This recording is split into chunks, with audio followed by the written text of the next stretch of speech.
Grant, are we expecting a few changes for your side this weekend, given some of the comments that you made after the Stockport game in the week?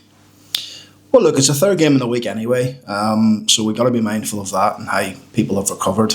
Obviously, we played late Saturday night and then Tuesday night, so we'll give the players the best opportunity to recover over Wednesday and Thursday and see how they look tomorrow morning, and then we'll pick a team accordingly. So yeah, look, the games are coming thick and fast. No time to dwell, although I was angry after the game and a little bit yesterday. When you come back into the building, I feel re-energised again, and the group that trained and stuff this morning trained very well. So I feel a bit better now. In terms of injuries, have you got any updates? Are you managing anything at the minute? No, I think everyone's come through the game fine. Nothing to really talk about or be aware of. So everyone's fine. Everyone's come through the game. We just a little bit more careful with some of the players this morning. Yeah, I'd seen a couple of people mention Glenn Middleton. Was he just not selected in the week? What's this kind of situation with him? Listen, I've spoke about this before. I think when you win games and when you win, no one mentions the players that weren't on the bench. And when you lose games, I think everyone goes, well, Middleton should have played or he should have played. And everything's great after the Lord Mayor show, isn't it? But from my opinion, I picked a team that I felt could get a result against Stockport. I think watching the game back, we were the better team in the first half. We didn't take the chances. The second half, we were really poor. But all game, really, I think, I said this after the game, we weren't just as good as I know we can be on the football. And it was probably a little bit the leg off for both teams in the first half, although I thought we were just ahead of them a bit. Second half, we lost our momentum, we lost our intensity. We conceded 2 soft goals. But like I say, every game, now that I've got a fully fit squad, it's a tough job when you've got 25 senior players and I can pick 11 of them to start. Every week's different picking a bench for this team. I suppose one of the disappointments for this weekend, George Broadbent picking up his 5th yellow and being a miss. He's a key part of what you do, isn't it? So he'll be a miss this weekend. Yeah, George has turned into a very important player over the last probably year and a half, 2 years. So yeah, it's a bit of a miss for us, but we've got a lot of players in that position, midfielders in that position that can come in and waiting for opportunities. So that'll be the case at the weekend. In terms of January, you've been proactive, you've got a lot of business done early in the last few windows. Are you hoping that's going to be the case once again with the window coming up? Look, we always like to, if we're going to do business, we like to get it done early because that way the players can settle quickly into the changing room. So if we do, we will act quickly. I've got a meeting on Monday, so I'm going to sit down with Glove and Gavin and Cliff, and we're just going to go through what we need to do come January to give us the best opportunity in the second half of the season. Is finding a few more goals within the squad going to be one of the key things? Because I'm sure that is a source of frustration at the minute. They're just not scoring as many as you probably would have hoped. Yeah, absolutely. But there's still a long way to go, Adam. I know we haven't at this point anywhere near like the top end goal scorers in the division, but we do create opportunities. I know we didn't the other night. I think that's probably one of the first games. I don't think we tested a goalkeeper this season in the league. Like when I say testing, we didn't give him anything really to think about. We got in the areas, but we never really pulled the trigger. But look, I've always been a one of if we create chances and we create openings and be really positive and proactive with that, then we will score goals. And the chances, the opportunities, some of the games haven't just gone our way. But I do believe it'll change, and it definitely is something we need to improve on. How do you beat Cardiff City?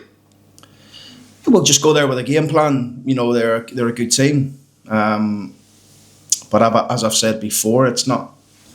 You know, we have to go into these games with a real belief that we can take points and go there and win the game. That's the mindset that we have to address this game with. It's not about going there and just turning up, or like we did on Tuesday night, just turn up and get rolled over in the second half. We have to show a wee bit more about us than that.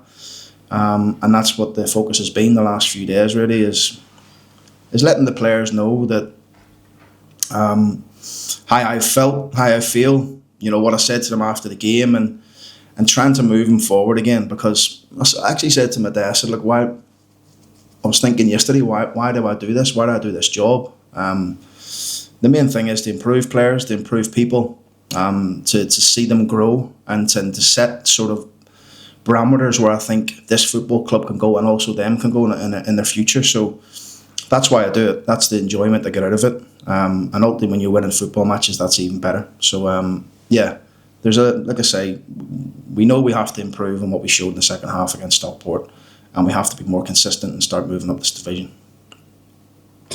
One of the things I was going to ask about was whether you think you found as a group League One a little tougher than you expected. And I suppose that comes back to what you've just been saying around your players and developing as well. Or is it a case of that you feel that there's more within your players that you could get this season? I think there's more. I think there's more than what we're showing for sure. And we believe we've got really good players. And granted, a lot of these players have come through from National League into League Two, into League Two, into League One, but they're improving and getting better all the time. And they're adjusting to the division. So it was interesting. I had a chat with him again. Like I say, I mentioned to the players this morning how many of them have played in the Championship. And I think there was 4 of them put their hands up. Matty Pearce and Billy Sharp. I think Charlie played a few minutes for Leeds. Jamie played a few minutes maybe for, I think, might have been Newcastle or Coventry, I think, when he was there. But that's what we have. And I said to him, this is the opportunity you have. The league is that tight. It's untrue. And if anyone can put any sort of consistency or a decent set of runs together, wins together in the league, you can be in the mix. And you get into the Championship, your life changes. And this is what I said to the players this morning. Your life changes because everything is better financially. Your own personal aura, your profile, everything helps. Everything makes life a lot easier, and you become more of an established sort of top end Championship player or Championship player. So there's lots of aims and things we're trying to do, but look, focus is on the next game as always. The next one is Cardiff, and we have to go there with a plan to try and take 3 points. And if you and your players are going to achieve that, you are going to have to pick up some points against the top teams in the division, because I know so far it's only been 1 win and 1 draw against the teams in the top half of the table. Yeah, like I say, tables are tables at this point. I think you'll see a chop and change over the season. But my point is, the teams that's in and around the mix this moment in time, we haven't done enough, and we haven't shown enough belief and enough belief and enough hunger really to know that we can go and compete and beat these teams. Like for right up until Stockport scored, we competed really well with them. But when they scored, it almost knocked the stuffing out of us, and that's not what I like. Well, just one more on Cardiff then, in terms of them, what's kind of setting them apart from other teams at the minute, given they're top of the division? Well, look, they've come down from the Championship. They've got a good young manager in charge, Brian. I've known Brian for a while and obviously played against his teams when he was at Rochdale.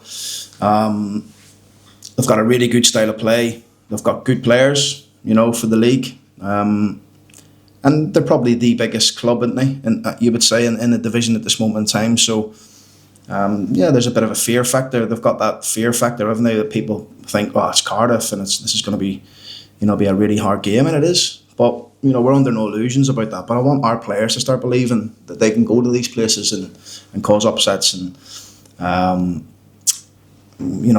and play like we know we can. So I like them. I like their style of play. I like their identity. I like what they stand for.